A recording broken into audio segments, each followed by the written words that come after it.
Hello, আসসালামু আলাইকুম। আসেন একটা সুন্দর একটা জিনিস দেখাই। এটা একটা পেন হোল্ডার অ্যান্ড ক্যালেন্ডার একসাথে বোথ। এটা কিনেছিলাম 2024 সালে, যে এটা 25 সাল আমি পুরোটাই ক্যালেন্ডারটা আমি প্রতিদিন একটা একটা করে পাতা ছিঁড়বো, আর আমি এটা হচ্ছে এই সালটা শেষ করব।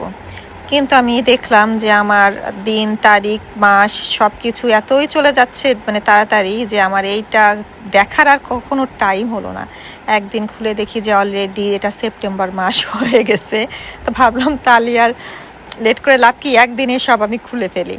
তো এটার সিস্টেমটা হচ্ছে একটা একটা করে পাতা ছিঁড়বো, আর এটা একটা কোনো একটা কিছু দৃশ্য বা কোনো একটা দেশের কোনো একটা লোকেশন দেখাবে, এমন কোনো কিছু। তো এটা ছিল গ্রিসের একটা লোকেশন।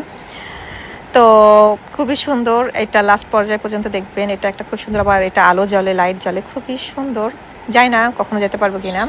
যাই হোক, ভেবেছিলাম এটা আমি আমার কাজের পাশে একটা জায়গায় সুন্দর করে রেখে দিব। প্রত্যেক দিন আমি কাজে যখন যাই তখন আমি একটা করে এটা ছিঁড়বো। ছিঁড়তে ছিঁড়তে একটা সময় 25 সাল শেষ হয়ে যাবে, তারপর আমি এই জিনিসটা খুলে দেখবো বা এই জিনিসটা দেখতে পারবো। 25 সাল তো দূরের কথা, দিন টাইম সময় কখন কীভাবে চলে যাচ্ছে এটাই আমি বুঝতেছি না। এত তাড়াতাড়ি দিন চলে যাচ্ছে। যাই হোক, এই দেখেন শেষের কতটা সুন্দর একটা দৃশ্য না? হ্যাঁ, গ্রিসের একটা খুবই সুন্দর একটা দৃশ্য। যাই হোক, এটার নাইট ভিউ, মানে রাতে এভাবে লাইট জ্বলবে, খুবই সুন্দর। কত অদ্ভুত অদ্ভুত জিনিস আমার কাছে আছে, বাট কখনো আপলোডও করা হয় না, নিজেও দেখা